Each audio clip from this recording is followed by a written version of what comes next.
Alright, what's up, guys? We are back with Claymore, chapter 128, Mark of the Warrior, part 1. Um, Looks like we're going out to sea, so very excited for. I'm really curious to see, are we going to spend a lot of time on the water? I doubt it, but nonetheless, it's going to be a really nice kind of change, breath of fresh air, in my opinion. So let's get. Oh no, they're already. Are they already at Rabona? Are they already at the Holy City? Never mind that. Man. Um. I'm over here thinking that this is like Berserk or something. The manga Berserk, because if it was Berserk, man, we would be spending like years out on sea, man. That's the pain of being a Berserk reader, man. Um, but yeah, because I think I'm just throwing like a ballpark guess because the Claymore's last volume is 27. We're on chapter 128. I'm just guessing. I think it ends around the 150s or something like that. So like, yeah, there was no way we were gonna spend like any like substantial chapters out in sea, but it would have been nice. Um, but anyway, yeah, let's do this. In a way, I'm kind of happy that like the pace has just been it's just like this, right? It's just like let's keep things moving. Like we just finished everything that happened in with the organization, and it's just like bam, we're on to the next thing. So I can definitely appreciate that. Um, all right, so let's go. Anyway, wow, we made it from the organization's headquarters to Rabona in 10 days. It would have taken 20 on foot. Ships are much faster. That's because they don't have to go up and down mountains or wind through forests. We also got caught the ocean current. Tabitha, yes? The Abyssal One's Yoma energy is still far away. It isn't moving particularly fast. We are 6 or 7 days ahead of it.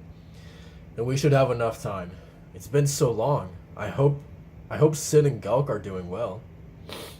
Oh, hello. Do you live in Rabona? No, I came from further west. If you're going to Rabona, want to go together? We're going there ourselves. No, I'll stay here. Besides, no residents are left in the Holy City anyway. What? Huh? None. Why not? They don't appear threatening, but don't go any closer. Huh. Who? What's going on? If you look closely, they're surrounding Rabona. Who are these people? Dude, and I'm assuming that's a girl, but I love her hair, man. This one down here. Her hairstyle is really cool. Interesting.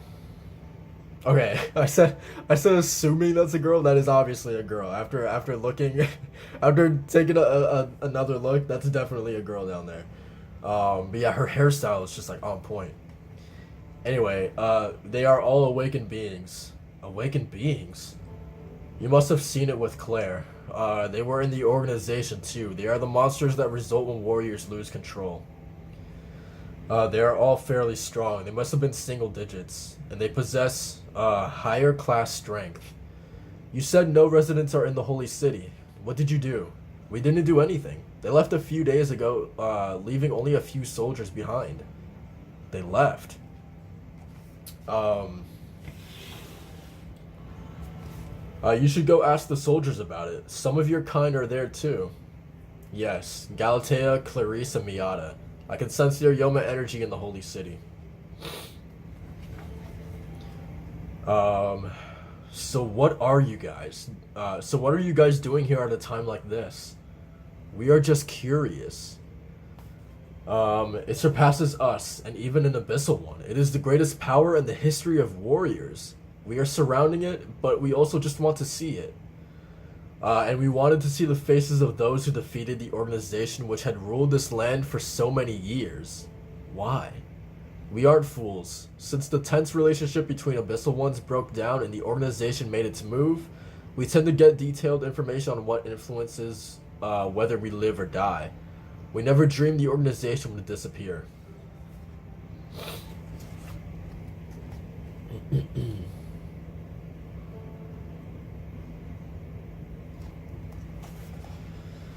All right. So there you have it. We all just chose to visit this extreme place. Everyone believes that if worst comes to worst, we can escape on our own. We are a gallery of rogues, hoping to lay eyes on an interesting sight. Let's go. Hey, is it alright to let them go? His name is Kronos. The man behind him is Lars.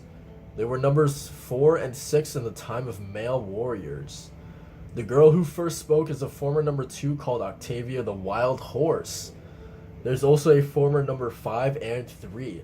Together they could be stronger than the approaching Abyssal One, but they are not lying about being curious. As warriors with experience in battle, it's no surprise they want to see the strongest warrior in history as an awakened being. But if the worst comes to pass, whether they can really escape unharmed is another story.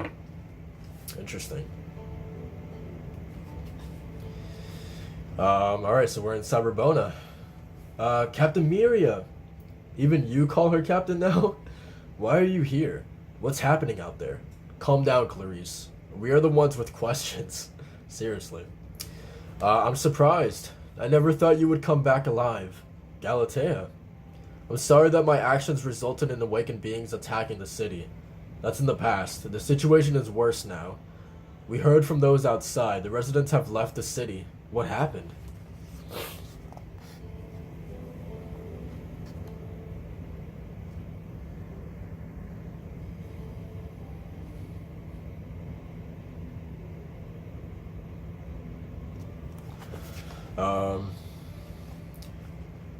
So instead of explaining, it would be faster to show you. Hey, are you still alive, you snot-nosed brat? Sid, Galk, long time no see. It's good to see you again. You've grown some more. Soon you'll be as tall as Galk. This way. Follow me. What about the remaining soldiers? They are volunteers. I said we would be fine, but they want to defend their own city. They are prepared to die, and we can say nothing about it. Here we are. This is it. What? Oh my god. Is she breaking out of it herself, or like I don't even know. Holy crap, dude.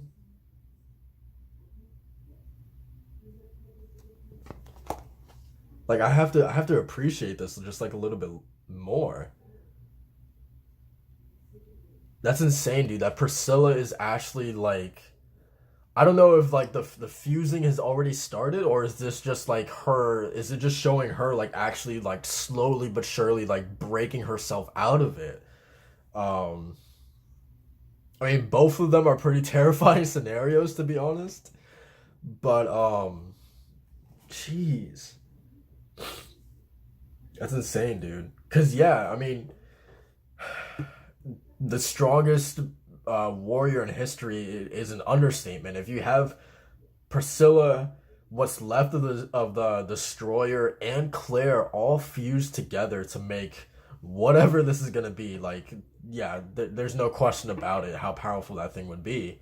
But at the same time, if Priscilla, my second theory, if it's Priscilla like slowly breaking herself out of this, um, then it's like, first of all, that would make, imagine how Claire would feel, because it'd be like she, like almost, but like pretty closely like sacrificed herself just to ensure that, you know, Priscilla would never be able to get out. But then it would be like, are you telling me that she actually failed that? Like, man, that's kind of sad. Um, but yeah, I honestly don't know. Um, it shows that it's moving, so I don't. It's tough to tell if she's breaking out or if she's fusing. What is this? No way! You gotta be kidding me! She's halfway out.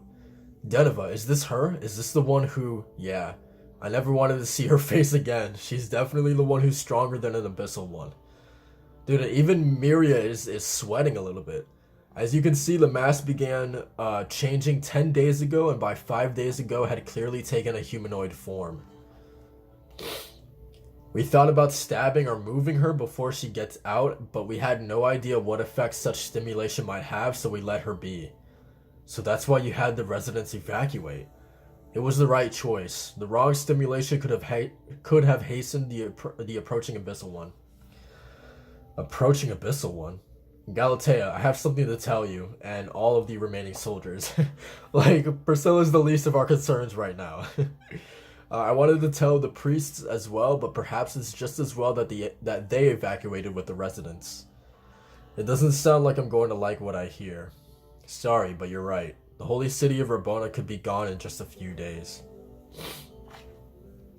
So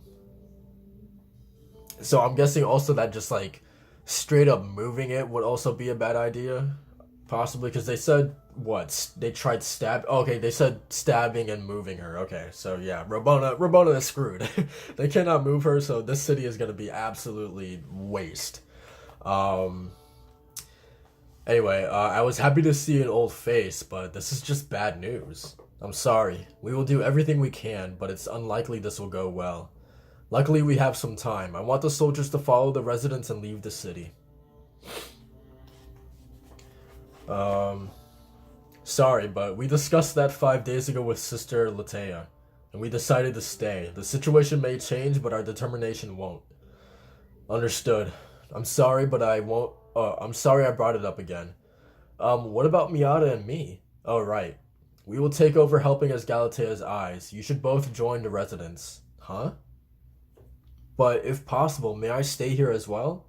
I'm really like, I don't know what to make of Clarice and Miata, because I felt like in the beginning, like, they were like the first ones that we were introduced to with the time skip, right? And like, I just feel like we haven't really gotten much of them like since. So like, I would really like her to be involved in this upcoming battle. Like, yeah, I don't know. I would just like to see, you know, them being utilized a little bit more than what we have gotten so far. Anyway, what? This is a matter of life and death. How could you and your fancy hair possibly help? But the people here have been so kind to me. I love this place. So if I could lend even a little strength to defending the city, I want to. Mama, don't cry. I see. Fine, sorry. Just like us, you are a warrior. Clarice, Miata, and the soldiers will defend the holy city, but don't overdo it. A city without survivors isn't a city. Okay, we'll do our best. You should apologize later. And Helen's just like quiet. Until the monster arrives, use Rabona however you want. You can eat and drink for free. I mean, I feel like that's a given, because like there isn't any like bar owners or you know, shopkeepers or anything like that, so they really could do anything. And also, I suppose why we haven't really seen like too much of like Clarice specifically, because she is ranked number 47, right? So like technically she is like the weakest, so like really like how much, I'm not trying to be mean to her, like I like her honestly, but like how on like in a battle like this can she really be, you know, of much use? But like I don't know, I still would like to see her, you know, in this, you know, doing something. But yeah, because I feel like she's just been like rather like casted aside, and like I don't know, it doesn't sit right with me. But anyway, wait a second. Okay, so and when the captain asked me before, I went alone, so I couldn't bring back much. But this time a bunch of us went to the village and returned with all we could find. Huh? Use it or don't, as you like. It's a little gift from us. Kronos, yes. The Abyssal One has accelerated her pace. Oh boy. And that's the end of chapter 128. They said, let me go back. I think they said that there were 7 or 8 days ahead of her or something like that. Of Cassandra. Let's go back really quick.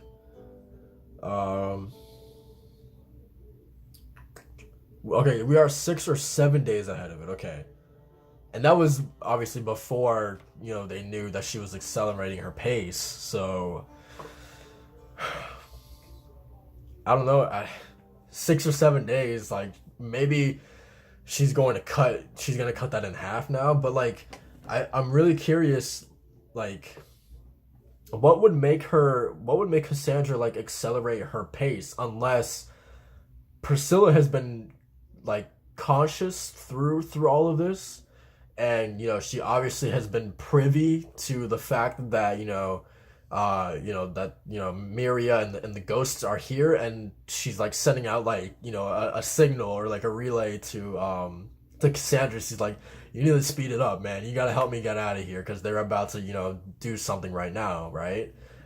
So maybe that might explain it, or maybe Cassandra herself has noticed that there's a bunch of like claymores surrounding the or that are in Rabona. There's a bunch of these claymores near Priscilla, the person that she's supposed to help break out of the seal. So maybe she's responding to that alone. That could also be it. Yeah, I really do find it interesting because she seemed perfectly fine going at her normal pace when the claymores had initially arrived in Rabona, right? So yeah, I don't know. It had, yeah, I mean, it had to be either one of the two things that made her speed up her pace.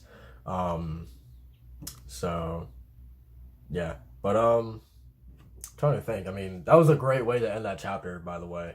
Um, Man, and I guess like,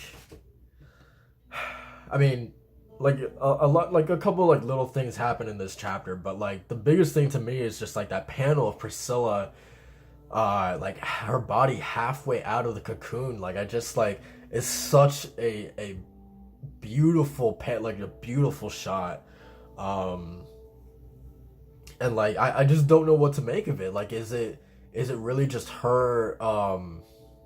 Like it wouldn't make sense that she's breaking out of it herself, because then why would she need Cassandra over here? Because the whole purpose of Cassandra coming over is to Cassandra's supposedly going to be the one that breaks her out of it, out of the seal, right? So it wouldn't make sense that Priscilla's like breaking out of it herself, or maybe I don't even know, man. Like honestly. But at the same time, it's like I would have to go back and look, but I want to say it. I think Galatea, I'm just throwing a ballpark guess, that they said it took like, I think it was like 10 days for Priscilla like to be in the state that she's in right now, to have her body halfway out of the seal, right? Like it took I think it was like more than a week at least, right? So I would imagine that for her to get the rest of her body out, it would take like even more, like probably maybe less than a week, but let's just say like maybe 5 days or something like that for her to get the rest of her body out. So like in that aspect, I could understand, especially with the incoming threat of the Claymores. I can definitely understand on Priscilla's part why she would want to have some backup of like, hey, I'm trying to get myself out of here, or at least I need you to help quicken this up a little bit, because there are others coming who would like to see me stay sealed in this thing. So like on Priscilla's part, I can definitely understand that as well. And of course, this is all just conjecture and speculation on my part. I could be totally wrong, but that's just where I'm coming from. But I don't know. It's just really cool to like think about this stuff. I guess that's pretty much it for this chapter, man. Really excited. This arc is already like we're only one chapter into it, man, and I'm super excited just to find out how they're gonna go about this. But it should be really, really interesting. But yeah, that's pretty much it, guys, for this reaction, and I will see you guys in the next one. Peace.